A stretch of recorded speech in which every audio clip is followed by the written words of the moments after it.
And we're live with unofficial first or second episode of the Soft Focus Oh yeah, podcast. Is that what If we that's went what with? I think that's what we talked about last time. I don't know if I like it. it'll stick. We can change it up though. It's kind of soft. It is a bit hard focus. Ooh. Wait a second. Yeah, onto something there. So I know we wanted to do this podcast, so we'll start here. But after we both saw Babylon, so I figure we'll start our conversation there. I know you've seen it twice, right? Seen it 3 times now. 3 times? Well, I'd say probably 3. So I saw it 3 times, but I have a movie theater within walking distance of my house, and I have Regal Unlimited. So I also saw it. I saw the first half 2 other times. So I've seen the first half 5 times. I've seen the full movie 3 times. You've seen the first half 5 times. That's insane. Well, I guess like if you include the 3 full times. So 3 full Right, times plus right. 2 more first half ones, because one time was New Year's and I stepped out to talk to my girlfriend on the phone for New Year's, and at the same time as that my phone died, so I went to go charge it, but you can't go back into the theater once you've left. So I was like, okay, I've seen this movie twice already. I don't need to see it. I can go home. And so which of the 3/5 was your favorite? The second time, I would say. Okay. The second time. Because the right. first time, I wasn't fully on board with the film, to be honest. I cringed a lot. Okay. And I felt like, I don't know, it kind of felt a little too trying to be risky for the sake of it. Mm-hmm. And then It never quite really reached edgy. Like, I think just like the things I've seen in films today, it's like, sure, you've got, an elephant pooping on a guy and a girl pissing on another guy.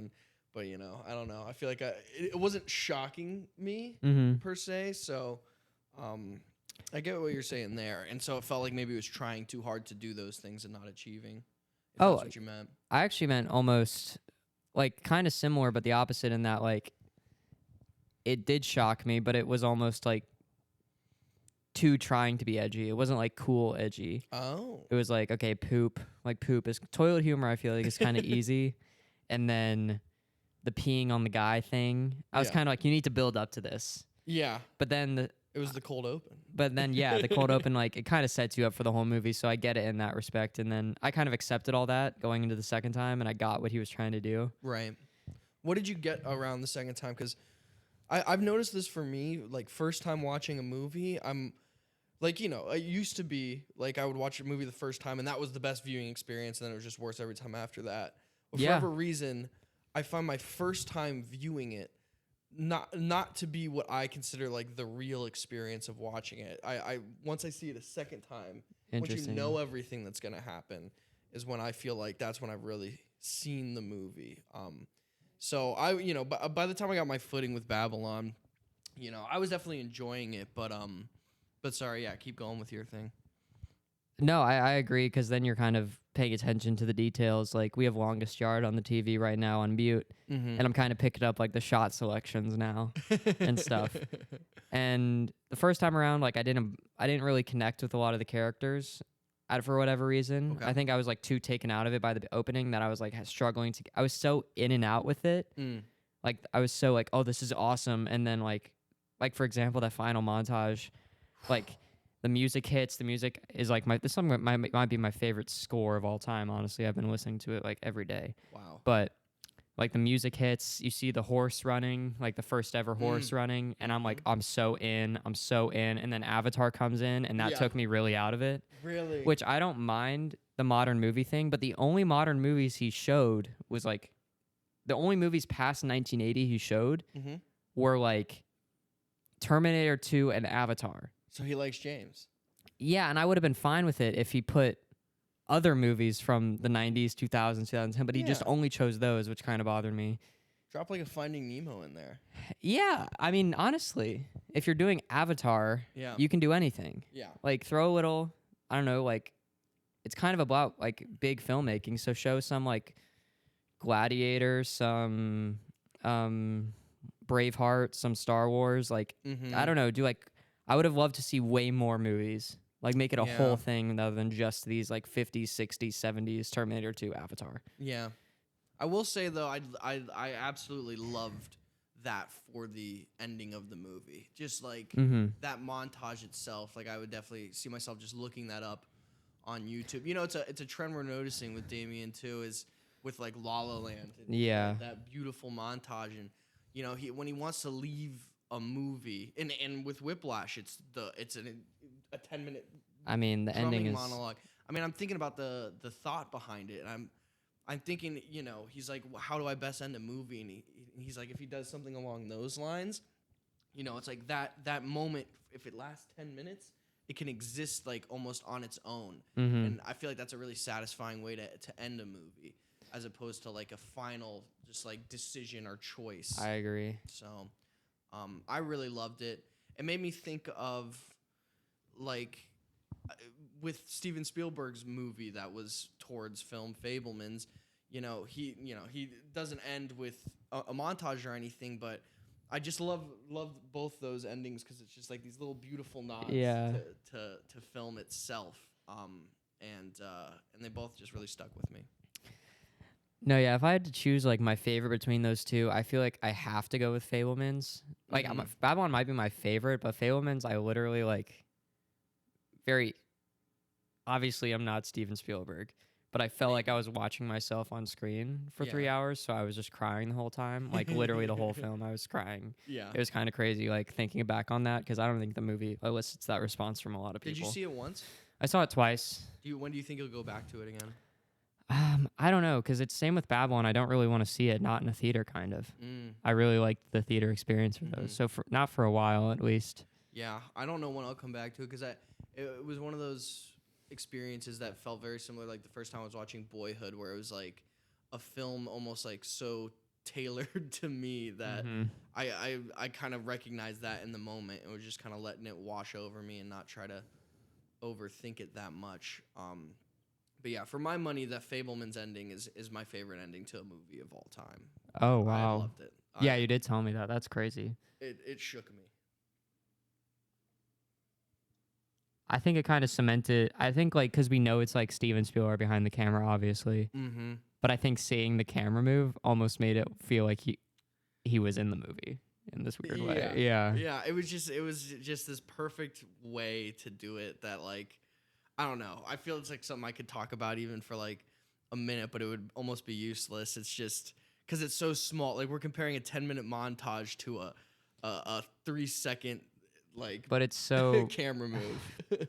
But like that feeling he has at the end, like I feel like we've all had that feeling at some point at least. Like I remember in college like having those exact same conversations that he had with his dad. Yeah.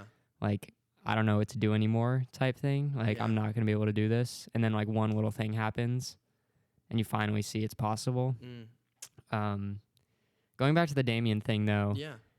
I think that's something I should take from the whole, like, for when I make films at least, the ending thing, because he's able to make, like, for all the faults his movies have, because he's able to end so strong, it makes you forgive a lot of them, I think. Definitely. Because La La Land, I rewatched it, and it's really not, like, the most exciting movie. Mm-hmm. The singing, like the musical numbers aren't that exciting. Restricts what you can do with the story, although it's great. Yeah, but the musical stuff, like I expected Singing in the Rain, and it's really not. Like they don't do anything crazy musically or dance wise. Like it's very, except for the first two numbers, it's pretty muted. Yeah. But the ending is so great that I forgave all that, and I bought the relationship even more, even though I didn't like think they were that amazing together in the movie. Yeah. Not that they were bad; they were amazing in the movie. But I'm just saying, like, it wasn't the best chemistry I've ever seen. Yeah. Even though a lot of people think that. Yeah. I think their chemistry's better in Crazy Stupid Love, honestly. But yeah. Yeah, I La La Land's one of those where it's like I from what I've seen, thinking about filmmakers and their careers, like it seems you have about like 3 real movies in you that like and you know this will be a controversial take, but I feel like there's like 3 real movies in you, and then there's just movies that you do. And with Damien Chazelle, you know, it's like Whiplash, like that was so tied to a specific experience that only he had, which was his experience in jazz drumming, as well as his inner drive to become great at what I assume was filmmaking. You know, it's those 2 things blended together, No one else could make that film. That's one of his films. Mm-hmm. 2, La La Land. It's this culmination of probably everything he loves about movies and as far as musical goes. And so that's second. And then First Man, that was just First Man. It's a great movie. The second time I watched it, it actually knocked my socks off. But I would say that and then Babylon is his almost letter to filmmaking, which I feel like every filmmaker has. He kind of pulled the trigger on it a bit early. But I disagree. I feel like he's got one more real one in him. But I think, I mean, he might have pulled the trigger a little early, but I don't know. I watched a lot of interviews, and he had I think he had 100 pages of notes written about the time period over the last 15 years. Like he's been working on this in the background, and I can't imagine. I mean, for all the faults I have with it, I think it's what makes it what it is, and it makes it what I love about it. Looking back on it, like all the stuff I didn't like, I realize I get why he did it now, and I appreciate it. And I don't see a better version of this movie, honestly, because I actually think this is Brad Pitt's best performance, in my opinion. I think that Margot Robbie was amazing in this movie. Yeah, I think Margot Robbie was amazing. I mean, it's hard to outdo what she did in Wolf of Wall Street, but I think that this might be Margot Robbie's best performance. I agree. Yeah. Maybe I, Tonya, but Tanya's gas, yeah. But she was so on point, and I think I realized also I love music in movies, and I love really fast-paced movies. This movie is so fast that I just the movie set scene is just I love this movie because every shot, like we're watching, I'm gonna refer to Longest Yard because it's on the TV a lot, but it's not like it's good, but it's shot on film anamorphic. It looks like too, which is crazy to think that would not happen today. That's just the standard back then, which is weird. Every shot in Babylon goes with the music perfectly and has so much detail in it. The lighting is perfect, whether it's a close up or just every shot is given so much love. I realize in that movie, so much detail and love, and the camera movements so thought out and precise. I don't think anything was left to chance. The choreography of it all sometimes it's overwhelming. Because I know what you're talking about, and my reaction only some of the time, and it was something I can definitely put up to the second time I see it. It would take me less out of the film, but sometimes it's doing so much movement, and the editing. Yeah. It I'm just what? It's I don't know. It's just if you're in a car going 100 miles per hour and you lose your focus for a second, you're gonna crash. And I just wasn't prepared right out the gate to have to keep up. I think that's why the second time I'd say was better, because I was ready for it. Yeah. And I was looking at it all, and I'm like, wow, this when she's dancing, Brad Pitt's getting drunk, and Diego Calva's driving, and the music's going. It's a 2-minute scene, but it feels like 10 minutes because it's just so much is happening. Yeah. And it's also taught me a lot about editing. You can have a quick movement. You don't need to hold on it. You can just do it and people register it. Mm-hmm. And it's the war scene. It's a proper war scene. The war scene when the shot of the car is driving by and the camera's rolling, and the explosions are happening. There's just so much going on in that one shot. I can't imagine it took them no less than all day to shoot that one shot. And I just appreciate that so much, I think. I'd love to talk about the two little...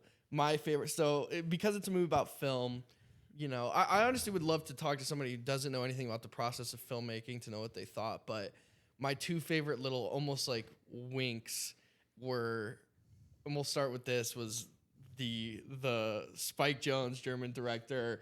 The whole sequence, if you will, is leading up to, can we get this shot in time? We have to go get a camera. All these things, and they're sitting around.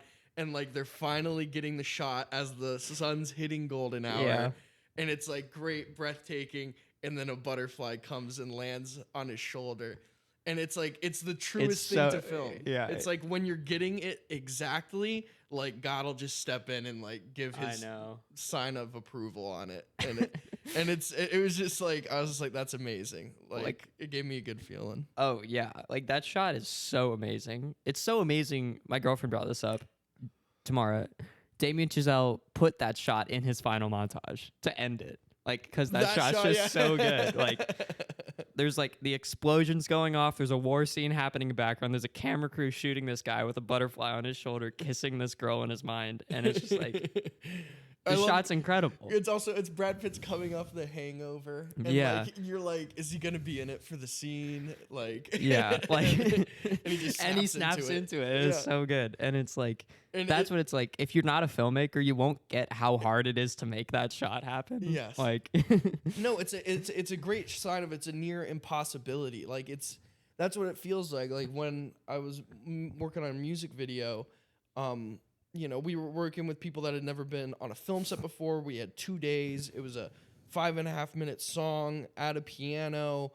And it's like when you look at all the things stacked against you to make something that's then compelling for someone to sit down and hit, you know, play on their laptop on, it's like, it's insane the amount of work that has to go into it. And that scene is just a great sign of, you know, anyone would see that shot in the theater and be like, oh yeah, they probably had some like butterfly wrangler. Like you just don't. I wonder if they did. I wonder if it was CGI. It's got to be CGI. It was CGI yeah, for sure. But like if that was a real movie, like that's what I would have thought when I was young. Like you think it's all easy, like if you have all the money. No, yeah. Oh my God, I'm just noticing Joey Diaz is in. I didn't. That's insane. That's wild. That's insane. And then the other thing is, I just love the running bit of like people like, and it was what the 1920s was like, just people dying on the film set. And oh yeah. just like he did have a drinking problem. The dude dies sweating in the hot box. Like, that scene also incredible. Yeah. Like I love like they bring her up to the movie set and they're just like yelling at each other like and the AD character's so overdone, but I love it. It's so good though. He kills it. She's like, what is wrong with her face? She's like, get her out of here. You're fired. If I could play any role in the movie, I would have wanted to be him. Oh my God, he's so good. Like, who sneezed? Who the fuck? Oh my gosh. Them all screaming at the sound guy. It's like, I don't know. The whole movie felt like a little inside joke for kids in film school. Oh yeah, but it's like the AD character is like what every like. I'm sure there are ADs like that, obviously, but like. Yeah. It's how everyone wants to act if they're in that position. Like everyone wants to be that intense about it. Your body. Yeah, but everyone like holds it in a little bit. Like, oh, maybe we should do this, but you want to be like, no, like fucking go. Yeah. Yeah. And then I would love to talk about the Tobey Maguire underground. Oh yeah, I completely forgot about that. I would love your thoughts on that. I think that's why I walked out of the movie.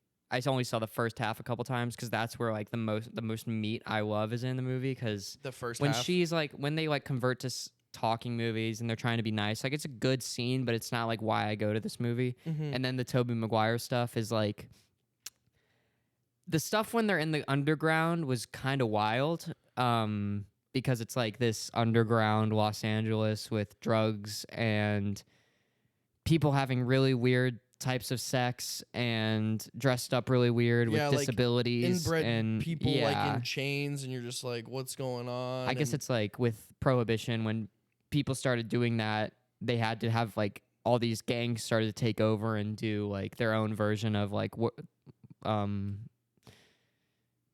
whatever all that stuff is, I guess, whatever, like all that sinful stuff, because I think David Giselle, it's like a hell metaphor or something. But no, I mean, you know, it's like it's even in the title, like with Babylon, you know, yeah, it's like when a kingdom, if you will, reaches its like peak where they have just all the power and control and whatnot, you know, it's like there's always like a balance. And so like there's this beautiful, crazy, like, you know, still weird, crazy sex stuff happening on the surface, but it's like then underground, like there is the fucked up level with the alligators and the dude eating the rats and you know, and I love it. Because I love good conspiracy stuff, and you know, it's like I love to think that there's this dark side of Hollywood, and I feel like this would be a great double feature with Under the Silver Lake. I love that movie. Yes. Also, Tobey Maguire I thought was hilarious when he's pitching the movie ideas.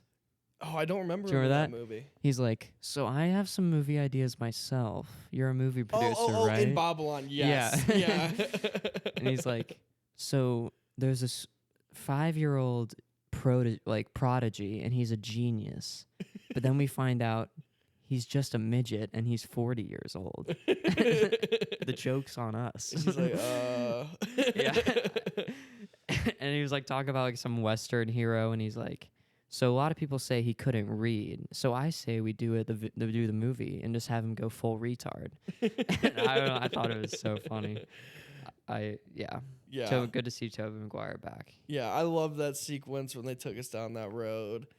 Um, yeah, I mean, I for me, like, I think I give the movie a 9 out of 10. I really liked it. I'm excited to see it a second time, but I did leave feeling just slightly underwhelmed. Was all. You've only seen it once? Yep, just the once. I'd highly recommend seeing it again, just to watch like the filmmaking of it all.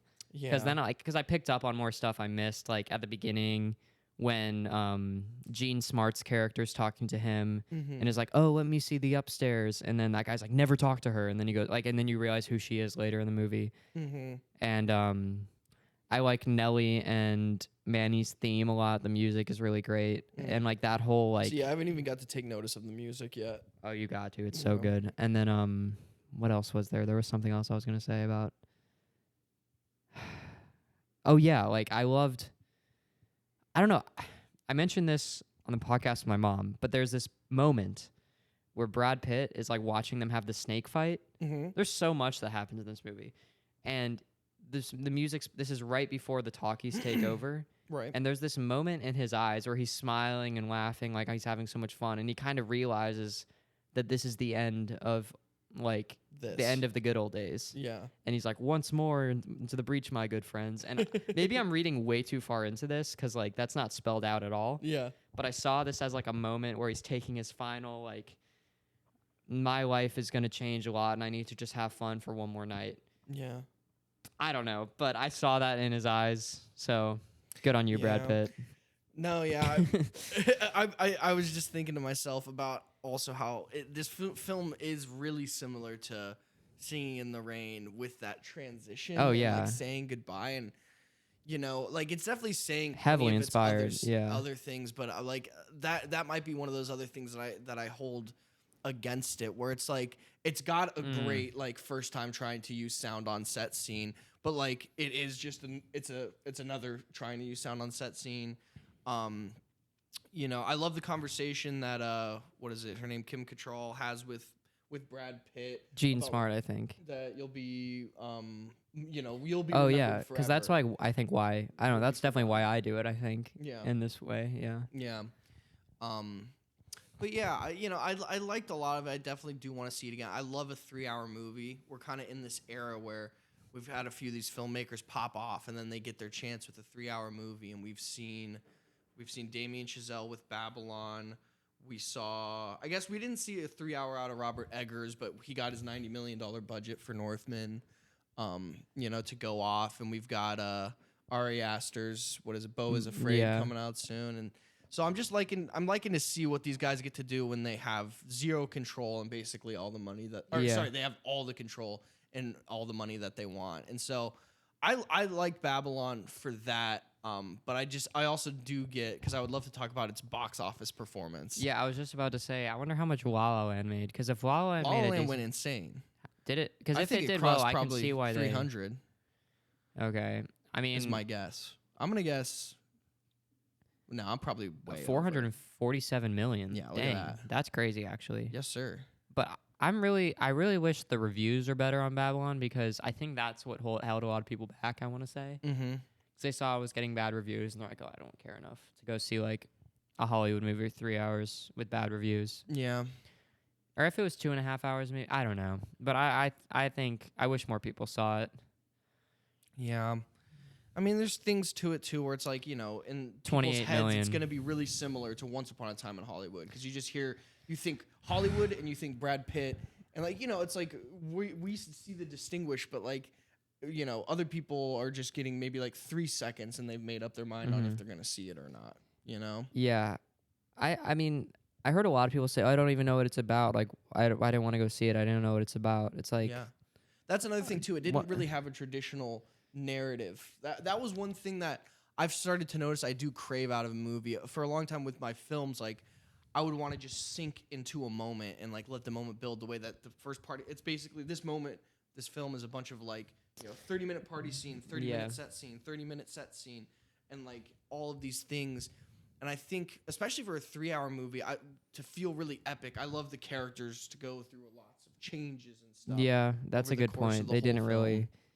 Not a And, lot of them changed. I felt like Yeah. maybe it was really. It was really just more a tragedy than anything else. Yeah. But I'd say, yeah, it's more just a journey, but not really like. Maybe Manny changed. He kind of saw the dark side and left that. Yeah. But like when Brad Pitt kills himself, they don't let you sit in it. Like he kills himself and the music plays, and then they cut hard to. And then like Manny's running in and stuff, and it's like, okay, like I kind of wanted to sit in that moment for a second. Yeah, I see what and you're it's saying. like Damien's got his rationale for sure. Like I know I'm not doubting his filmmaking skills or anything like that, but it's just I don't know. I've thought about it enough, and like sometimes it's just like you get a little detached at a point as a filmmaker from like what the audience really like wants, but like at the same time you shouldn't be worrying too much about what they want. But there's a balance to everything, and this one just felt very much like for him, which he deserves. Yeah, and I mean, to be honest, I think there's a lot of love out there for it from the people that saw it, because there's a lot of people that love it, but a lot of people that don't get it. So it's like 50 love it, 50% don't get it. And I mean, he made it for himself or whatever, but I loved it. Yeah. Like, I loved the movie. Yeah. So I don't really blame him for doing that, because it worked with me, I guess. I did love Diego. What's his last name? Calva. I thought that was phenomenal casting, and I heard about like the process he went through trying to find the right guy. I don't think he could have found a better guy like that.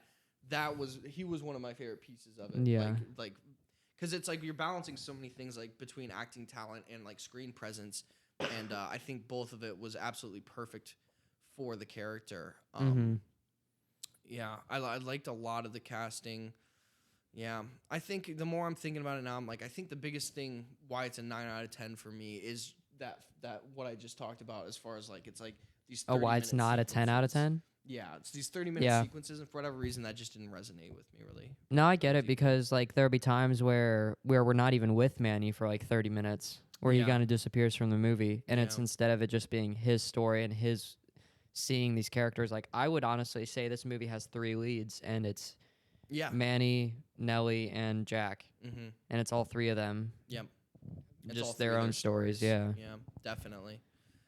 I would say Damien himself probably. I would say he's the Diego character, but he probably really incorporated himself. You just do incorporate yourself in everyone, but on the surface, it feels like Diego was like him breaking into the film industry and just like seeing like all the shit that's like behind the scenes and whatnot at the end of the day. I think he also sees himself as this like overworked person maybe, and I kind of get what he's saying, because Whiplash, First Man, La La Land, and this are all kind of about people like making sacrifices for their dreams. Yes. Like that's his whole thing basically. Yeah. And so I really like that theme in all his work. So I'm honestly down for whatever he does, because I really just enjoy like that theme gets me in my core in this way. Yeah. Not that I've had to like make a ton of sacrifices or anything, but I like get that. I get that what he's saying. You're right. You're right. It is. It's the same. I feel like we've talked. I feel like I said this at some point, but like I think I've said to you, I'm like, I feel like every filmmaker like just tells one story over and over and over again, and like that would be the equivalent here. If they're writing. Oh yeah. And I don't really have an issue with that, to be honest. Their own one story, and so if you're doing it right, like Yeah, and that's kind of like I love Quentin Tarantino, but like the more I watch, like what you just said, the more I realize what you just said, the more I realize he doesn't really. I don't really know what his story is. It's kind of just like, I think he like knows the form, knows how to make good movies, and knows how to direct people to be snappy, but he doesn't know like. He doesn't have anything he's really trying to say. What he's he doesn't have what he's trying to say. He's just trying to entertain. He's putting himself in the film in terms of what he likes, but not in terms of like, what where's the emotion, where's the drive for him, And that's like the... But that might be why his movies are more accessible to people, He's like making a movie, like consciously like making a movie. Yeah, and he said something once which... it's not how I view movies, but it made me think about the way he makes movies, because he said once, like, oh, everyone talks about violence in my movies, but every time I watch a movie, like I know I'm watching a movie. Like I always am watching a movie, but when I watch movies and I go to the theater, I really like to like, sink into like what the characters are feeling and like be Yes, that's a in the perfect way to movie. say Like I it. want to be in the movie. I don't want to be watching Yeah, it. I'm identifying with the characters Yeah, the and whole he's time. always watching. And so Yes. that made me kind of realize how he makes his stuff. It's never like it's not inside out. Mm-hmm. It's outside in. Mm-hmm. Which isn't bad. He makes great movies, obviously, but Yeah. just But yeah, yeah. I'll definitely need to get around to see Babylon again then. I'd love to tell you about the horror movie that I saw this week. Oh yeah, hit me. Skinamarink. Okay. What do you know about this film at all? If I anything? believe I think you told me it was about two kids who are trapped in their house, but there's no windows or doors. Yeah, so they wake up in the middle of the night, the house has no windows or doors, and they don't know where their parents are. But to even describe it as that is a bit of a stretch. It truly is a video art piece for an hour 40 minutes that I saw in an AMC theater, which is just I'm insane. surprised they played it there. I thought you went to like Midtown Art Cinema or no, something. dude, it was made for 15,000 and it just crossed $1 million at the box office. Oh, Which is, wow. Like, yeah. So it's Okay. super cool. But What is it called again? Skinamarink. Skinamarink. Mm-hmm. Skinema. Okay, I got you. You never see the faces of any characters. I'll keep like real spoilers off for you, but Okay. just to give you an idea what it is, because it's just like these shots of like corners of rooms and floors and toys and like the audio is doing a bunch the whole time too. And honestly, what it's doing is it's trying to be a dream. It's trying to be a nightmare instead of a Okay. movie. And I think it's really successful at it because by the end of it, like I was in a different place psychologically. Like I think it cuts. If you can sit there in almost a meditative state, try not to let your mind wander, and just take in the movie and the images. By the end of the film, you're gonna leave with a feeling inside of your body that I don't think I've ever had before in terms of fear. So you and- never see any faces or anything? No, Like the kids or anything? Are there kids there's in the kids. film? You see their feet mainly. Oh Their my feet mainly. goodness. You see the back of their heads once or twice. There's no real narrative. One of the scariest sequences in the film that I would say I had my eyes covered for about like 40% of it. Of the whole although there's- film? Yeah, I would say there's really no jump scares, but especially the first time seeing it, you're like, you don't know what the heck. Is there you're like in a store creature or for. something? That's the thing. There's some sort of presence in the house, and Oh my gosh. and you just hear it. You just hear it. In the trailer, there's a shot where it's like up the stairs and it's just darkness and you just hear like come upstairs. And it's like none of it tracks. You just feel you don't know where you are the whole time. You don't know what's going on. Like you never get grounded. And yeah, there's this presence that's like speaking with the kids, and it's one of the most Oh, that's difficult creepy. movies I've ever seen to talk about. But Because there isn't like a narrative, you say? exactly it really is about like cutting into your psyche and giving you images that like you've hopefully had in a nightmare yourself that you don't even remember. Like this is from like hearing the director talk. Is that how you felt? Did you feel like you had seen like any of this before or felt this Yeah, before? Yeah, there's one specific image in the scariest sequence that I felt where it's kind of been doing its thing for a bit, and then the camera, which it sometimes is the kid's perspective, but sometimes it's not. Okay. Is like it kind of creeps up into the room, and you haven't seen the parents the whole movie, and the door opens to the parents' bedroom, and the dad's just sitting on the side of the bed, and all of it's very underexposed. Like I would say 60%. I would say realistically, 20% of the movie you are looking at just a black screen, and then I would say about 75% of the movie, like at least 50% of the screen is complete darkness. Oh my gosh. To picture this image, it's like this dad sitting on the side of the bed, and the kid kind of creeps over to the dad, and he's standing next to him, and and it's very slow. I'm getting chills even describing it. So it's very slow, and the kid kind of creeps over to the side by the dad, and the dad says, "Look under the bed." Yeah. And that's where I was like, I'm out. But and so the kid like creeps out and like looks under the bed, Oh no. and like nothing happens. Comes back up, and the dad goes like, look under the bed, and the kid goes back down, and like this is like the POV moment, and so he's like looking under the bed, then he comes back up, and the dad's not there, and then he looks over, and then the mom's over there sitting on the side of the bed. And it's this shot of the mom that cut the deepest into my brain for whatever reasons. The mom's just sitting there. Do you see her face, or is it like Don't see her face. head down or Yeah. head back? Kind of just sitting normally. Okay. I would say up, and then she's just sitting there, and then she kind of like gets up and walks out of the room, and then we're just staring at the door into the hallway, but it's so dark you can't see really anything, and you just kind of like are hearing like some muttering of words, and then a hand like grabs the inside of the doorway, and then it like cuts. But that whole sequence is like 5 minutes long, and Gosh. it just stuck with me so deeply. And I would challenge anyone on earth to sit down alone in a suburban house and watch that movie and not get terrified. Yeah, no, I'm probably not going to see this movie, to be completely honest with you. Yeah, I get it. It's objectively like boring, if you will. Like I said, if you can't enter like a meditative state, you won't really be into it. But like the ways to see it, I would say, are either on your laptop in your bed at night or in a suburban house alone. Okay.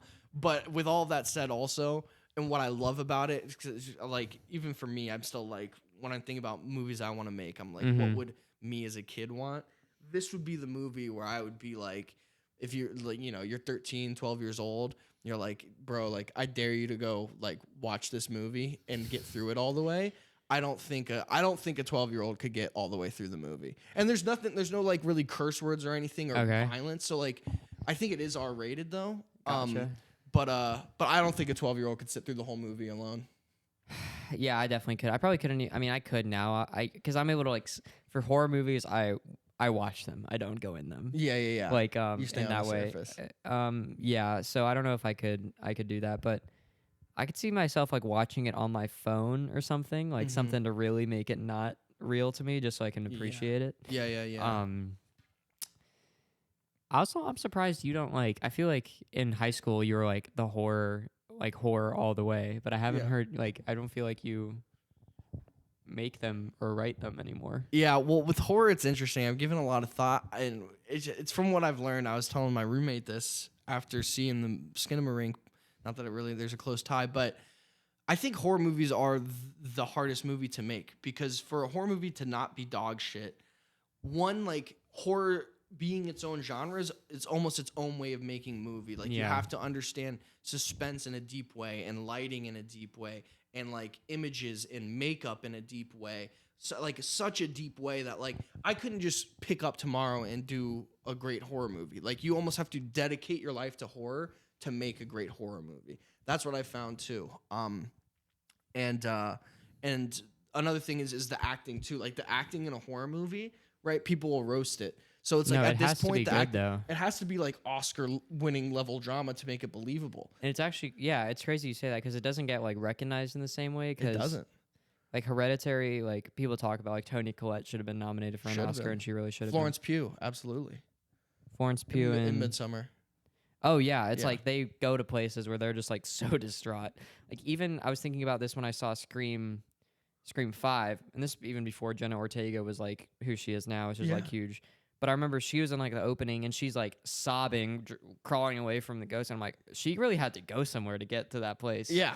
Like, it takes but it's just like, oh, she's just crying. And it's like, no, she seems to be like really distraught right now. Yeah. So horror movies don't get credit for that. And so, but with that said, I think truly to be a horror movie director, you have to dedicate your life to horror for the most part. I'm trying to even think of a good exception. I mean, I think no, I'll tell you. I'll give you an exception right now. Yeah, hit me. David F. Sandberg, I would say. But see, in my head, okay, I guess the exception I'm looking for is like I want to see Steven Spielberg do a horror movie. I want to see Quentin Tarantino do a horror movie. I get David F. Sandberg breaking into the industry, focusing on horror, and then pivoting. Ari Aster breaking into the industry, doing horror, and then pivoting. I get that, but I'm saying I don't know like if the he's reverse. pivoting though. I would say Ari Aster. Oh, the reverse, like Bo's going afraid, to it. I couldn't tell. I mean, I think didn't Steven Spielberg? Did he? I don't think he. he I don't, didn't did he direct Poltergeist. Okay. He just wrote Uh, because he knows he couldn't have done it.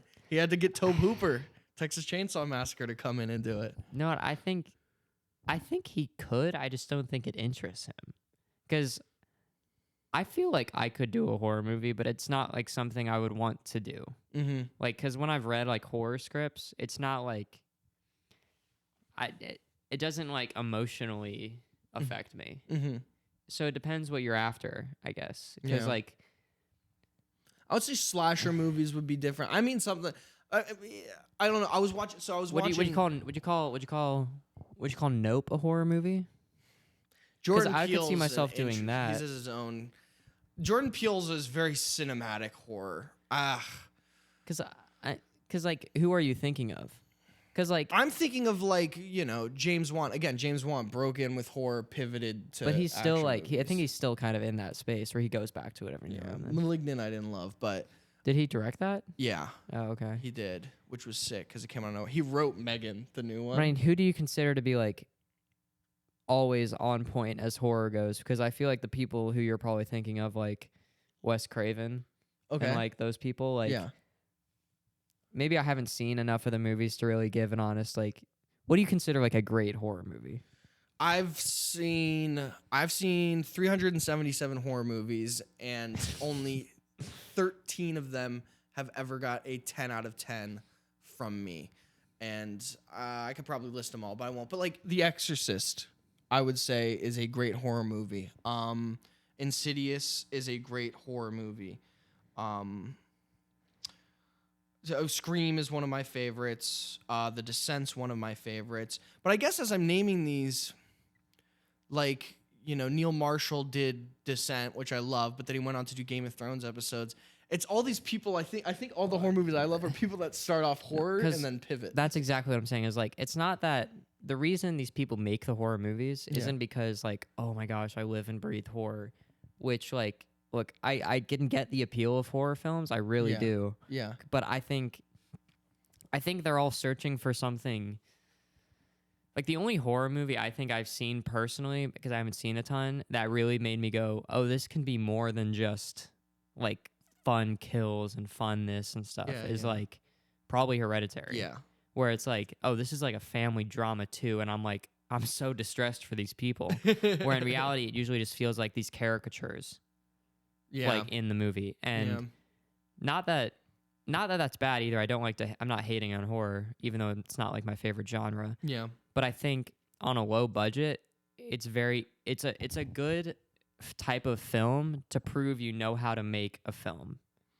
Yeah. Like you can really And prove they know sell. how They to like always create sell. suspense and shots. Yeah. But then for your second film, you might make it like something different, but you'll still have those like same basic skill set, but then you'll add like a character emotion. And once you add that character, it almost stops being a horror movie and starts becoming something a little more. It's just well, that's what's Hereditary will definitely go down as one of the greatest of all time for those reasons. But yeah, it's like it's a family drama that just happens to be horror is like the antagonist is what's going on. And Get Out is a horror movie. Yeah. But it's not like a horror movie that you think of because you actually care about the characters. Yeah. If you didn't care about it and it was just going to a house and then all this stuff happening and getting killed. I would say Us is that felt like a real horror movie. Get Out's really close, but Us I mean the scared only me. time I was scared was when they were running outside that one night. I don't even remember. Yeah. And then Nope is my favorite movie of his. That I loved watching that, but that is really not. If Jaws is a horror movie, then this is a horror movie sort of. Yeah, like I wouldn't consider, because that's what I'm saying. Okay, Spielberg did Jaws because Jaws is a horror movie, but you care about the characters more than like a traditional like Descent. Yeah. You know what I mean? Yeah. Like if I Descent mean, now that had we're saying it, every director I feel like I love started with horror. yeah, like if Descent had a moment in the cave where they were like talking about their backstories and you got a little bit like, oh, I care about these people. Yeah. You wouldn't think of it as like a horror movie. Yeah. You know what I mean? Yeah. Like it becomes something more. And William Friedkin, he did Exorcist, but he did other stuff after that too. So I guess there's not really. I don't know. I think horror is just a fun genre to like tack on something to. Mm-hmm. Like, but I will say with Nope, if we're talking about that, I'm Yeah. just gonna bring it. I think I really wish that movie. I really liked it. It's my favorite Jordan Peele movie. Yeah. I haven't seen Get Out since theaters though, but I do wish it was real aliens, just for my sake. I really And wanted. not I like a was really massive looking alien forward to creature. like aliens. Yeah, Ugh. but that's okay. That was Yeah. on me. I think I liked it. I liked that choice. But yeah, I get you. Yeah. I get you. No, I thought it was clever as hell though. And then then the other movie, and we talked about this a lot last night. I saw recently was Glass Onion. Yeah, Jake's not a fan. I liked it. I liked it. So 8 out of 10. But it just the first, and I rewatched like the first 30 minutes after finishing the movie, and I just like I was waiting for it to be right. He invites all these people for like his murder. Like the setup is so good is the thing. The setup is so good. I watched the trailer, right, and it gives the setup. Yeah. It's so good, and then it just it takes that hard turn, if you will, towards basically just being a flashback about halfway through, and that's that. I wanted it to keep going on itself, and I wanted it to be them all in this glass onion, maybe, and then there were none situation where they're getting picked off, and it's like, who is it?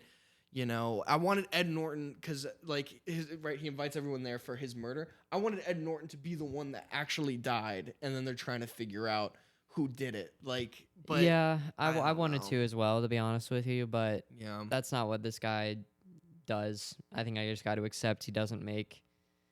You know, he makes deconstructions yeah, as his like calling card, I guess. yeah, And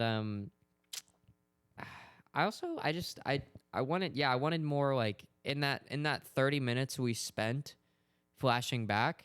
It would have been cool to get a little more character moments between all the new characters that we just met instead of that flashback. yeah. I felt like I cared less about those four first characters they introduced. I cared less and less about them as the movie went on. Like, they became Like- just caricatures by the end. Like we barely got a lot of like I wanted to see more of like Leslie Odom Jr.'s character. I don't think he really had any moments. Yeah, and I I think- loved his opening scene when he's talking to the Yeah. people on the Zoom and everything. Like, I like felt like I really knew who the character was. And Oh, after yeah. that, I had no idea.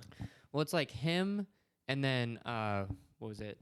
Him and Whiskey and the Catherine Hahn character. I feel like, well, Catherine Hahn and what's the other lady? The model lady who plays a Birdie model. J, Kate Hudson. Yeah, they had their. I feel like they had moments. Dave Bautista had a little bit of moment, but I feel like Whiskey and Leslie Odom Jr. didn't really have like a ton to do in the Yeah. movie. They kind of just were like there. Especially Leslie Odom Jr. Yeah, he kind of fell off really hard. So I would have liked to see that. And like it was clever how Benoit Blanc like knew and everything. Mm-hmm. But you know, I agree with you. It kind of slowed down in that second half. Yeah. But it I think I really felt the effects of COVID on this movie. Where Yeah, it's he like, was oh, we have to stay in this one place. Well, he put that, which I have no problem with. He put that restriction on himself where he's like, all right, like this movie's taking place mid-pandemic. So it's like, that's going to Yeah, restrict. yeah. You know, they come up with the Ethan Hawke thing. Nice little Ethan Hawke cameo. I Yeah. was like, all right. Yeah. Everyone gets sprayed, so then we don't have to do it. Or like wear masks. But yeah, I agree with you there. It was like he took into account that like this world was COVID, which a few movies have done. I can't pull them to mind, but I think this one probably did it the best of the. No, I can't think of like any other movie that's done it, to be honest with you. Had people wearing masks in it. No, not like real mainstream movies. I've definitely seen it. I can't think of any right now. But yeah, I'm kind of. I thought about Glass Onion so much yesterday, so I'm definitely. I don't need to talk about it too much, but my final take is, and I'll like it more in like 2-3 years for sure, because I love Rian Johnson and how tight his scripts are, even though they're so complex. This one, this one was too complex off the bat for me. It was like I felt the first Knives Out was the perfect amount of complex. This felt a little too complex, if that makes sense. No, I agree with you. It was like, I don't want to say it was trying too hard, because it's not like it like failed at what it was trying to do. Mm-hmm. But I think what made me like Knives Out so much was not was not the murder mystery. It was the family just arguing with each other about stupid Yes. shit. Like I just Yeah. enjoyed that, Yeah. and like getting to know all the family characters and actually wondering who did it. And then this one was kind of just a deconstruction of the genre, and we kind of know who did it, and it doesn't really like there's no really crime. Yeah. That's actually it's never really a who done it. You're right. They kind of make you think it's gonna be a who done it, and then it's not. The crime had already happened, right, before it even started. Yeah, exactly. And then I would have liked maybe even more characters and then more little like moments. Like I would have been fine with more because there's only like 6 or 7 people I feel like in this movie. Where in the first movie it was maybe 10 to 15. Mm-hmm. Well, I was just thinking because the whole flashback being a big thing I'm holding against Glass Onion, I'm realizing the first Knives Out it was a bunch of flashbacks kind of spaced throughout, right? Because he sits down and asks them for their story, right, to start. So we get a little taste of flashback, and then we get it was like the flashbacks were throughout it, which I think made it better. Where this one had no flashbacks until it was all flashbacks. Mm-hmm. Oh, interesting. I never even thought about it. I need to watch the first one again. What do you think the third one's going to be? Because right now, I think he wants to make them all feel different. Like the first one is very like New England family. This one's like Greece vacation. So I'm like, I wonder what. I feel like the next one I'm betting is going to be like on a boat. It's going to be like a Nile situation, Death on the Nile situation. Yeah. These are so much better than any of the Kenneth Branagh. Death on the Nile might be one of the most like. It might be one of the most like average movies I've ever seen in my life. Like, I did not care about any of the characters. The CGI was atrocious. It also has like Armie Hammer and Gal Gadot are the leads, and it's like these are the two most like Armie Hammer. We know what happened to him, and Gal Gadot. I feel like I don't know. I just don't think she can lead a movie. Yeah. Unfortunately, no hate to Gal Gadot. You're not bad, but I don't think you can like. I don't think you can. You led Wonder Woman. You were great in Wonder Woman, but not Wonder Woman 2 or Death on the Nile. I mean, I haven't seen her in anything. Was she in like Red Notice? That like Netflix I haven't movie? seen Red Notice, but Death on the Nile. It just felt, she feels like she's acting. Yeah. There's some Russell Brand was in that movie too. I think it just wasn't good. Yeah, I think for his next one, and like my favorite thing about Ryan Johnson is his script. So part of me would honestly be all right if he just like made Knives Out movies, if you will, for the rest of his career, as long as he felt like he was getting things out to do, because they are so complex. And I love, like, he describes it, he's like, I want each one to feel like you're taking it off the bookshelf. And so even though I don't love Glass Onion, like, I'm thinking about it in terms of like, if there's like 2 more of these, like, I don't necessarily like don't like Glass Onion. It could be my least favorite of those, but it's still pretty dang good. But for the last one, I was thinking, I'm like, the one thing he hasn't done is the Murder on the Orient Express ending, where it's everyone's the killer. And I'm just hoping he never does it, because I love that. I didn't even know that was the ending. So, well, spoiler alert. But I'm just hoping he doesn't do it, because every time I watch a whodunit, I'm always like on red alert to make sure that that's not the I never case. even thought about that. Because I had never had the rug pulled out from me. All right. As much. Yeah, I wonder what he's gonna do. I honestly think he will make like 6 of these, because I think Netflix paid him $450 million for 2 more Knives Out, and they said all they have to do is be the same budget as the first one. So he made this movie for $50 million. He's gonna make the other one for $50 million. Him and his producers are gonna pocket $300 million. Like, he's chilling. So if another studio comes to him and is like, "Hey, we'll give you a similar deal for Knives Out, but we're putting them in theaters this time," he'll be like, "Bet." And he'll make them for $50 million. They'll make $400 million, and it's just like an easy paycheck. And I think he likes doing them. And he can like put his ideas on the world, because in this movie there's like ideas about society. So he's it's his little communicating outlet. what he wants to say, for sure. And I don't think what he was saying was anything like it's an interesting movie, because I think if you're on the left, you can see the main character as being on the right, and if you're on the right, you can see the main character as being on the left, and he kind of makes everyone mad. Yeah, like everyone feel a little attacked. Definitely, which I like. Definitely. Well, he's saying something bigger. He's he's actually forcing people to look past that. He's got the Joe Rogan character and Dave Bautista. Yeah. But like at the same time, he's got and then he's got the Birdie J character who just tweets everything, and then Catherine Hahn's like the liberal politician who's like not actually doing all the things that she pretends to be doing. And so he's making everyone feel seen, because like we're all sitting here, and it's like, are we just gonna pretend, that like when we Yeah, see that the everything's Catherine okay. Houghton character in real life, that like they're not doing some bullshit like off Yeah. camera. And so I do. He got that across, and like the whole idea of them being the disruptors, like I feel like that's Yeah. very current to right now. It's Yeah, like, like everyone let's think break the system. We're in the Matrix. Like we've got to break the very system. Andrew Tate. That would I wish Andrew Tate was around before this movie came out because I feel like he would have thrown that in there somewhere. Like Dave Bautista would have had a little more Andrew Tate in Yeah. here. That would have been funny. Um, Yeah.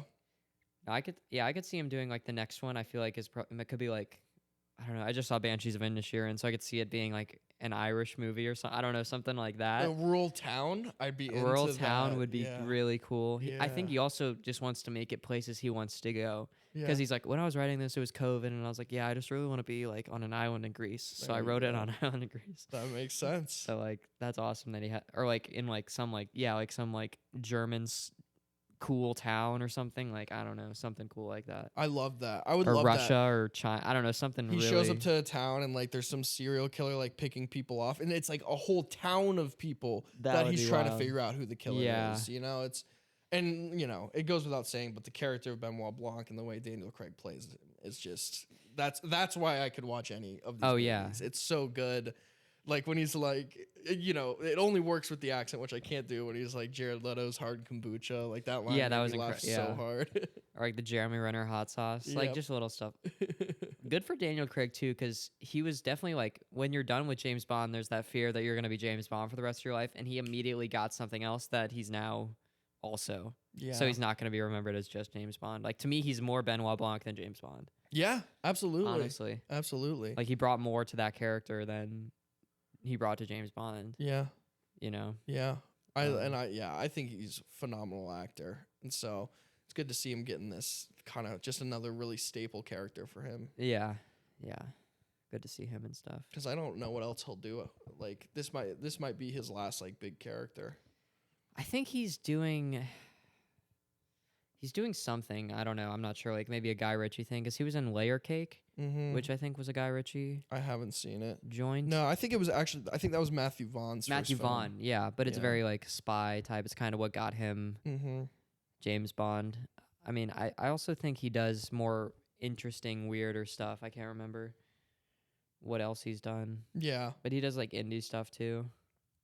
Yeah. Yeah. No, he's out and about, and he's very good at what he does. Oh. What else? Oh, Logan Lucky. He did Logan Lucky. Do you remember that? Oh yeah, that was the first time with the Southern accent. Yeah, so I think he's gonna start doing just weird characters. It's really just James Bond, really, and like small stuff. Mm-hmm. What'd you think of Banshees of Inisherin? Yeah, I loved it. It felt like a film that I needed to see right then in my life. Oh, that's always the best. Yeah, so like it just connected like that, just growing up or whatnot, and like you just find yourself like bored of a certain friend, and like it's like it's a hard thing to deal with because you don't want to just hard cut him out of your life, but like in this movie, that's what he does. It's like, what if you're just like, this person who's been my best friend for like 10 years, I'm just like, I'm done with you, sorry.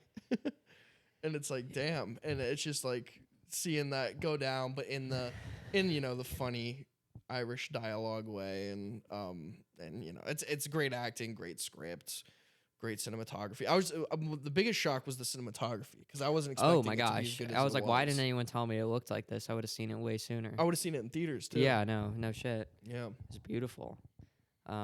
No, I agree. I really liked it. I think for me, I did watch it in bursts, which probably wasn't the best idea, but. Yeah.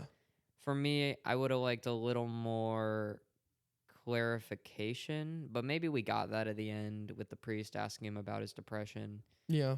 But I don't know.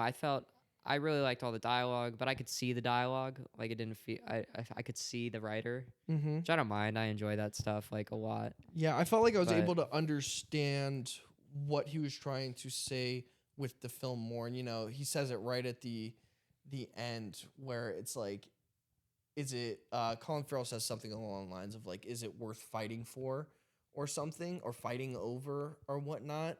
And so, it's like Colin Farrell could have just been like, all right, whatever, like peace. But like, he's like, I'm going to I'm going to burn down your fucking house. Yeah. Like, and, I when I read up on it, it's about like the Irish like Civil War of like 1922 and how like, I'm pretty sure it's that like, it was Ireland was like trying to break apart from like England, Great Britain, and then but within Ireland there were people that liked the treaty that was signed about it, and there were people that didn't like the treaty that was signed about it, and the people that didn't like it just like kept fighting, almost like there was no reason to, right? There nothing was gonna change, but like they kept. What do you mean going. nothing was gonna change? Like there was no like in the way that the film is depicted, like this guy was never gonna like Colin Farrell again. Nothing Colin Farrell could have done could have changed this guy's mind about him or anything. But like for whatever reason, that fight was worth having, and sometimes fights are just worth having. Was kind of the point of the movie. Okay. It's just up to you. How long do you want to fight, even when it's over? And then to even get real for a second, like with like my breakup or just any breakup, really, it's like it's like how long do you hold on, even though the person's ever gonna take you back? Like you can't just cut ties the second. Like there's like this, there's like a weird process to it, and so that was a lot of the personal stuff I was getting. I can see it. I can see that. And I think if I saw this movie maybe when I was like leaving for college, it would have hit well too, because like this idea that like things around you, like things are changing and you can't stop them.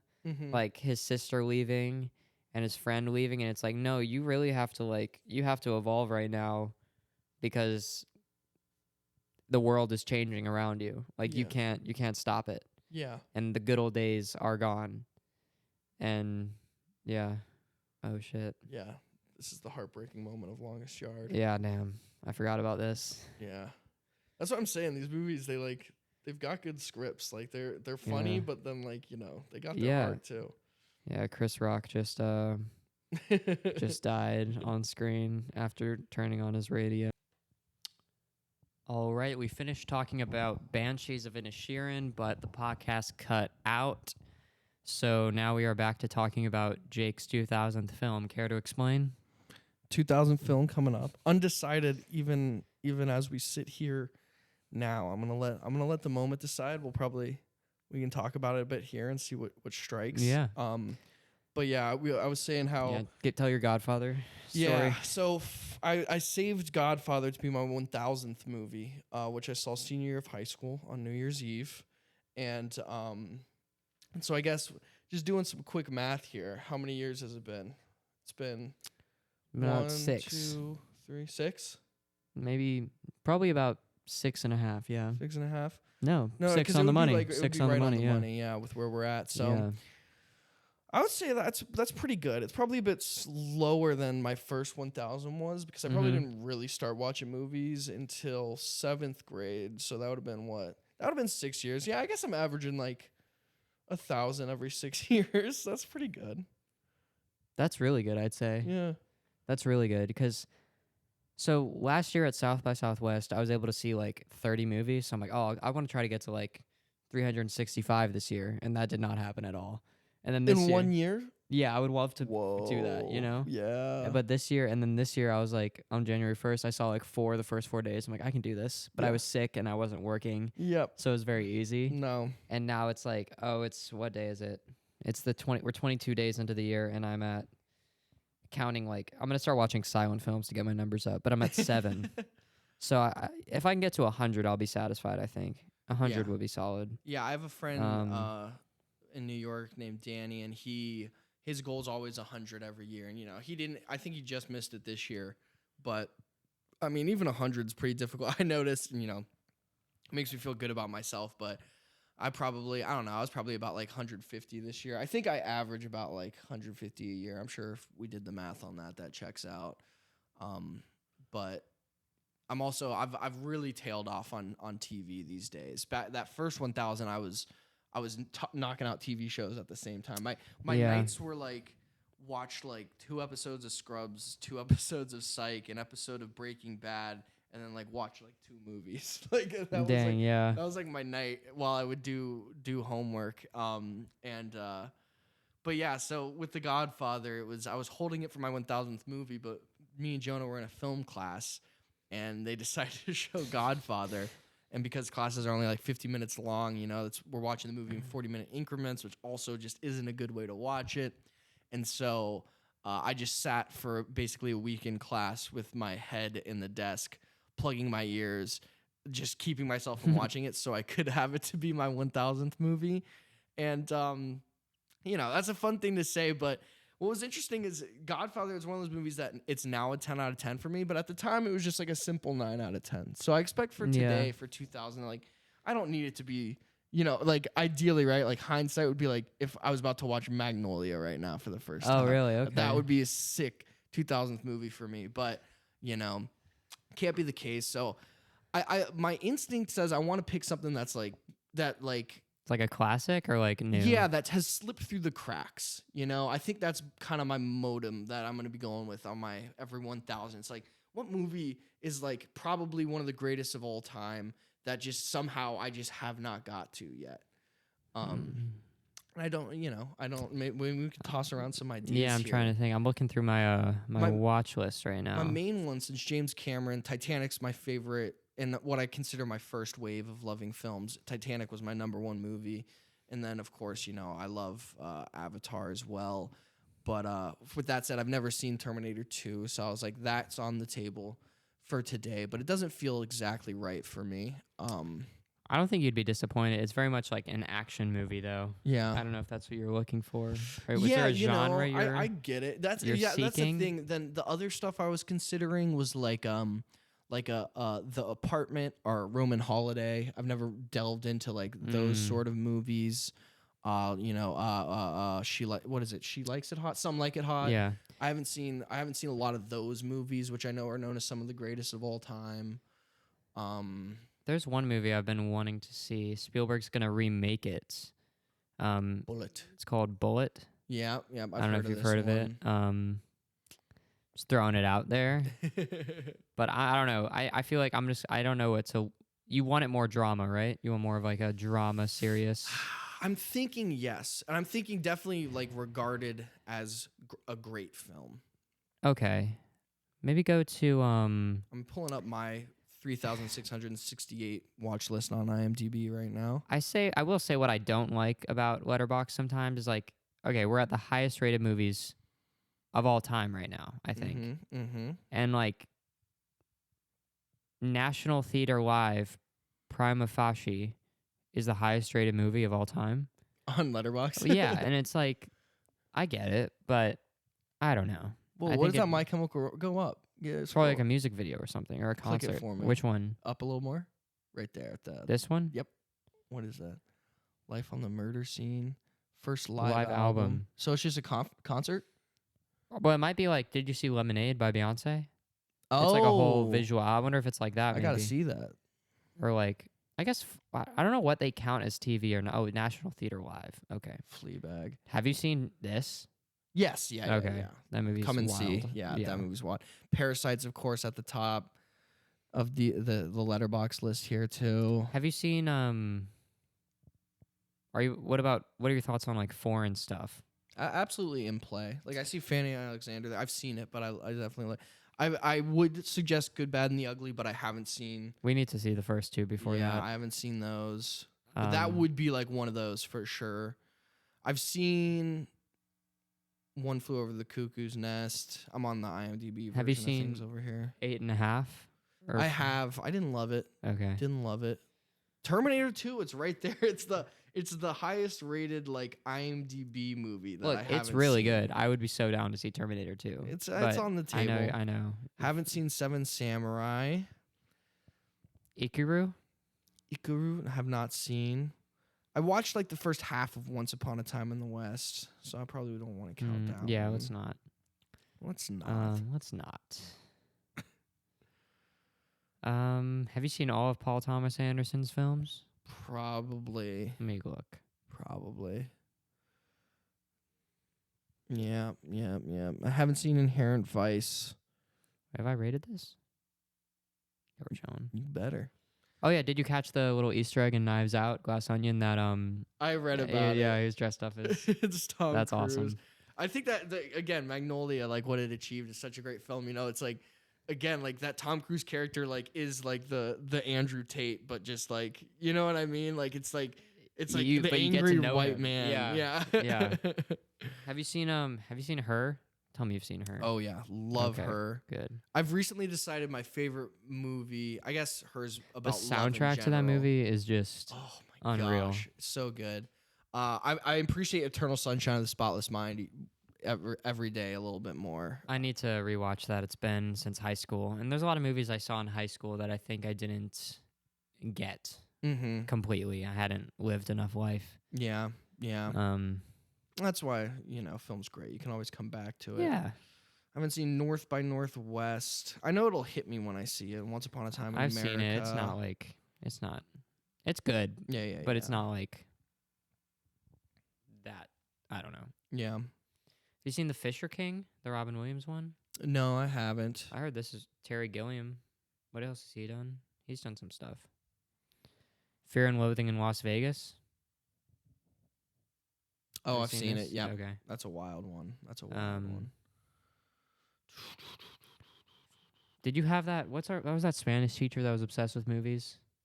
I'm not gonna remember her name, but I know who it is. I think her favorite Robin Williams movie was The Fisher King. Yeah, I feel like she talked about it. Yeah, she loved that movie. I feel like she talked about. That's like the type of teacher I would be. Is just make whatever I'm teaching into something about movies. Like she taught Ooh. Spanish, but she basically taught film. Okay, I think the best way to go about this is you're right. I loved her class.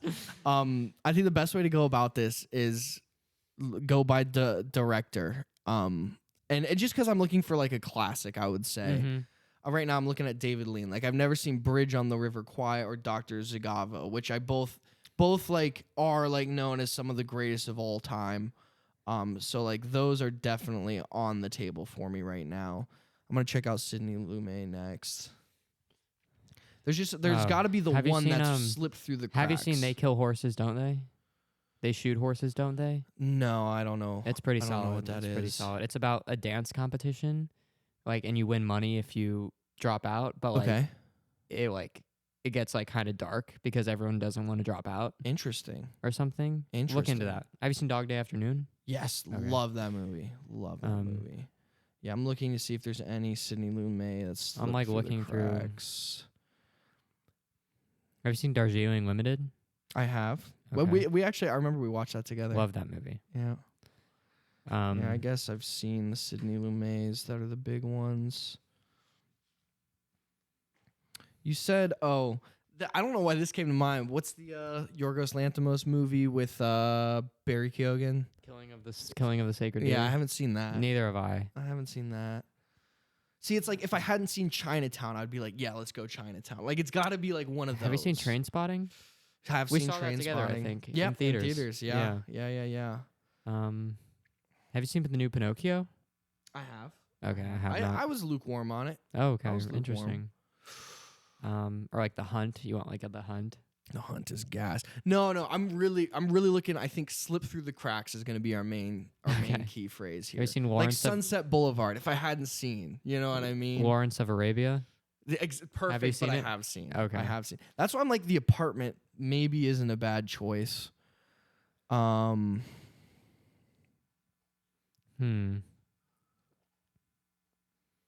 Here, I've got this right I'm gonna here. go to. Have you seen Little Miss Sunshine? You have to. Love have seen that. movie. Yeah, Okay. that was one of the first Top movies I ever watched. 100 movies of all time. Yeah, exactly. This is like that's what we got to be doing. And our thousands of audience members are like screaming the perfect one right now. Our thousands of audience members. I'll just read these to you. Okay. Citizen Kane, Casablanca, The Godfather, Gone with the Wind, Mhm. Lawrence of Arabia, The Wizard of Oz, The Graduate, On the Waterfront. Sirocco Class. No fucking way. I can't believe we watched that. Schindler's List, Gas, Singing in the Rain, It's a Wonderful Life. Gas. I saw that in theaters this year. Oh, that's beautiful. It's one of the best that ever. Bridge on the River Kwai, Some Like It Hot, Star Wars, All About Eve, African haven't seen Queen, All About Eve. Psycho, Chinatown. I'm just gonna show it to you. Yeah. Is there any Kubrick I haven't seen? Probably nothing like Spartacus. Have you seen Eyes Wide Shut? Yeah, I haven't. That's probably my favorite. Yeah, okay. Treasure Sierra Madre, I watched like the first half of. I feel like I don't know. I'm feeling like 60s or 70s. Yeah. I don't know. Yeah. I feel like that's a good balance between like classic and still like. Ooh, Birth of a Nation. I've already seen that plenty of times. Have you seen Butch Cassidy and the Sundance Kid? I have. Oh, I have. I want to see that. Amadeus is so good. Yeah. Have you seen Rebel Without a Cause? Yeah, loved it. Loved it. Haven't seen Vertigo. That's Wait, an did we see interesting one. that? We saw that in theaters, I think. Vertigo? Did we? I don't think I went with you. Are you sure? Yeah. Maybe I saw that with my girlfriend. Wait, did I see that in theaters? I I think did see that in theaters. Yeah, I I didn't like zero it. recollection of it. didn't You're really right. like it, I yeah. totally saw it in theaters with you. Yeah. Network. I just saw An it last American in week. So Paris. good. French Connection. I haven't seen. I haven't seen that. I'd be down. I've heard it's like one of the best car chases. Yep. Ben-Hur. Have seen. I have not That'd be a seen. good one. Dances with Wolves. I'd be down. Seen. American Graffiti, really? Huh. That's a good one. That's a good one. Deer Hunter. Have seen. Great one. Giant. I have that on DVD right now. What's that? It's one of James Dean's movies. Oh, I gotta watch it. He only has like a few movies. I There's should 3. watch Yeah. them all. Yeah. Rebel Without a Cause was ridiculously good. Yeah. There's The Apartment. What is the apartment about? Have you seen Searchers? I haven't. I haven't. I have either. heard really good things about that. Yeah. Have you seen Guess Who's Coming to Dinner? I have. All right. Damn. All right. So We gotta I'm like getting go a lot through of it. good ones in my head. I'm looking through this book here. Is something gonna hit you? The great movies of all time.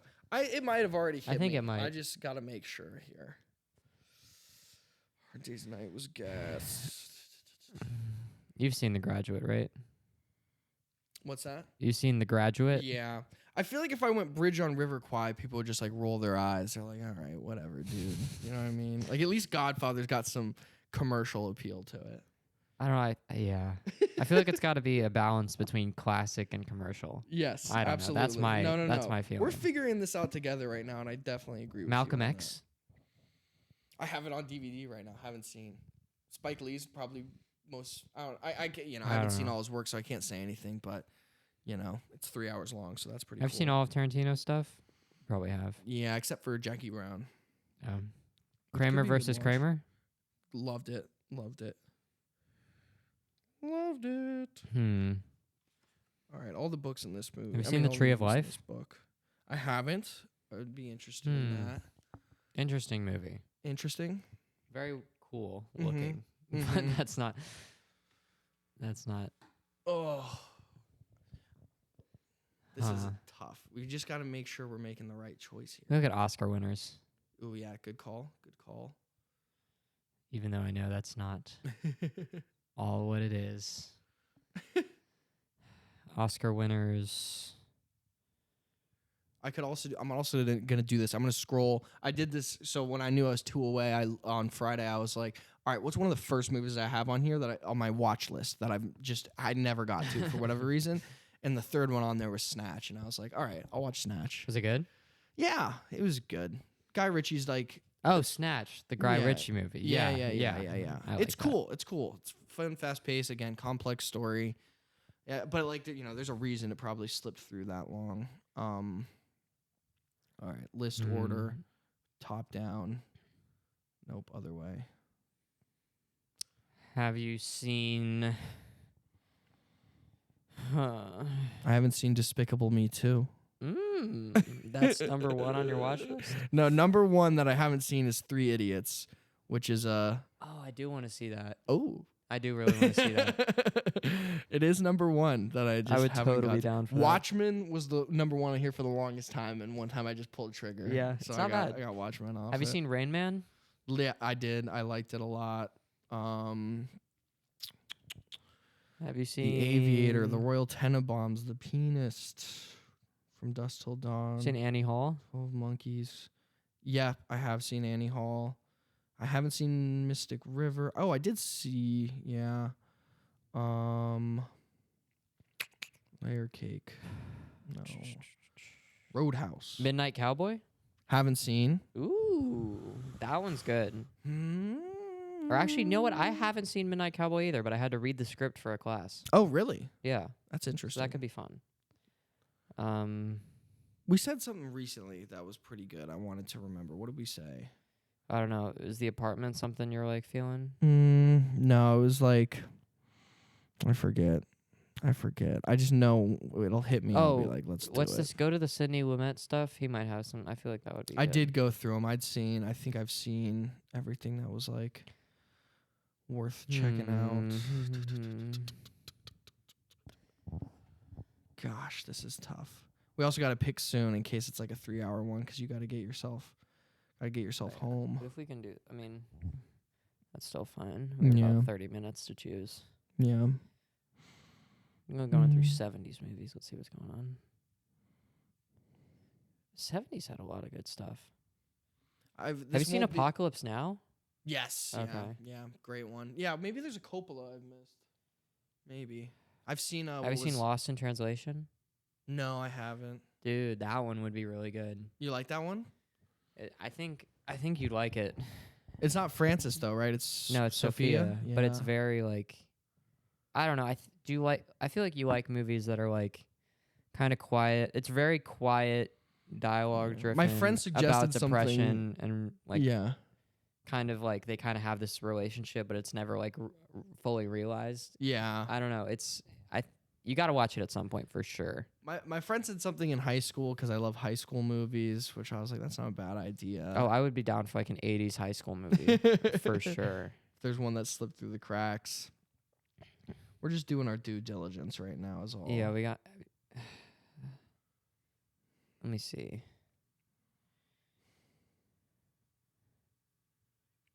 Birdemic. Shock and Terror. Enter the Dragon. Haven't seen it.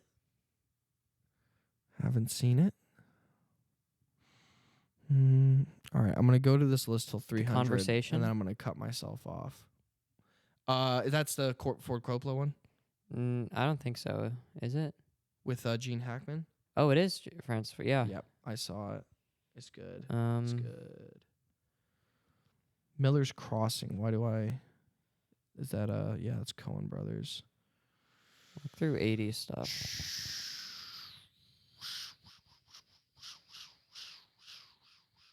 Maurice Peros. Very entertaining podcast we got going on. Just like looking on our phones. This is a moment in time right Yeah. now. That's what we remembered in 50 years. Forever. Like imagine if Steven Spielberg and George Lucas and Francis Ford Coppola had a podcast together. And they were That's talking what you're about this experiencing right now. All right. I was pretty struck. Let's see. This isn't too long. All right. I think I feel decently strong on this. And like I said, there's no way to get this right. But when you said Tree of Life, it got me thinking just about Terrence Malick and that I do like Terrence Malick a lot. And I feel like Thin Red Line is known as one of the like greatest achievements of filmmaking. I'd be down for that for sure. So I'm thinking the Thin Red Line. Okay, I'm down. For whatever How long reason. Is it? 250. 4 hours. Okay, that's yeah. not. I was worried because I knew it was long. I was worried I was going to see it was like 3:45 or something. I was like 250. No, 250. Manageable. 250 is totally doable. All right. I think that's it then. Tight. Thin Red Line it is. Number 2000. Lock it in. It's a little snobby. 3000. I'll do something stupid. I don't take myself that seriously. Yeah, You know. 3000 will be something fun.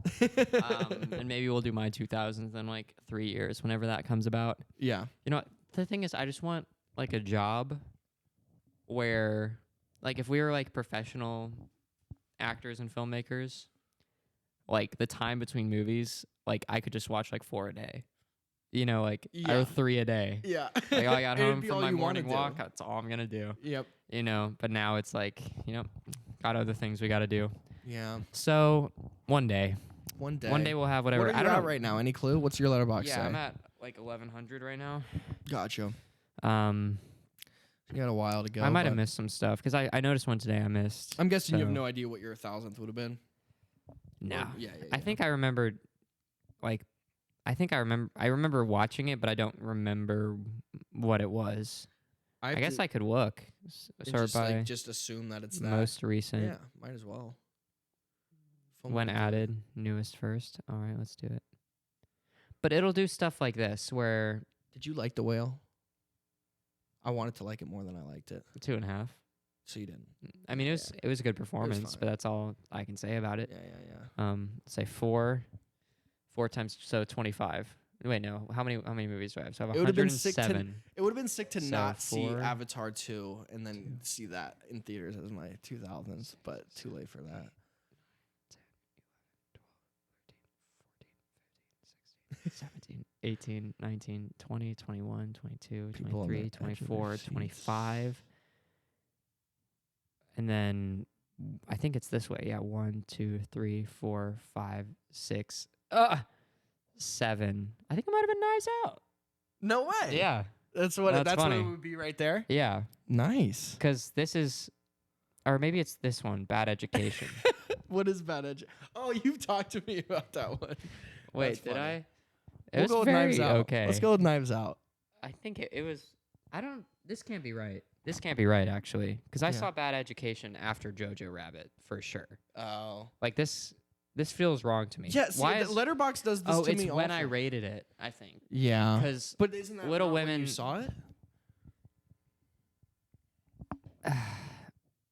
you know what? Because I think so. I stopped rating movies for a while on this stuff. Mm-hmm. I didn't keep up with it after like a year Mm-hmm. or two. So I Mhm. think I went in and like I was rating stuff, and then I was like, so like I might have rated that, then rated that, then rated that, and then Yeah. so I have no idea right now. Truth be told. I like Knives Out. Let's say Knives Out. Yeah, let's just go with Knives Out. I'm in It's it. definitely it could be. It could be. very well be. Who knows? Um, And I'll leave us with two things. One is I would definitely have gone with Terminator 2. My only thing is I would want to watch, just because it's been so long that I haven't seen Terminator 2, because I haven't seen it ever. I would want to watch Terminator 1 and then watch it. And not that we don't have time for it today. Like, we could have figured it Yeah. out. But I just feel like it's not in the cards for those reasons. And then Yeah. lastly, just on my dad's word, because I have no real clue. He says the first movie I ever watched was the 2000 gem, the Tigger movie. really? I mean, that's very possible. I'd say to show you that when you're 2 years old. Yeah. Oh, look at us. And Longest Yard's Right ending when Longest now. Yard's wrapping up. That's perfect. We gotta wait for it to end. But the meme machines have won. I mean, I would say that you don't really need to see the first Terminator. I know you want to, but you really don't. It's so No, I disconnected. It's know. actually like, I know. wow, that is perfect timing. Thank you so much. This was The Longest Yard. The Longest Yard movie podcast. We'll put on longest. Have you ever seen that podcast?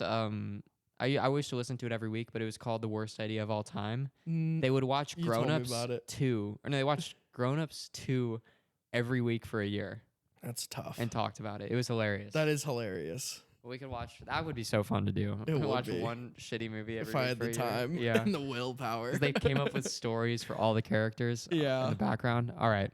Anyway, we've been going for an hour and a half. It's time to call it quits. Peace. Bye bye. Thank you so much for listening. If you did, bye.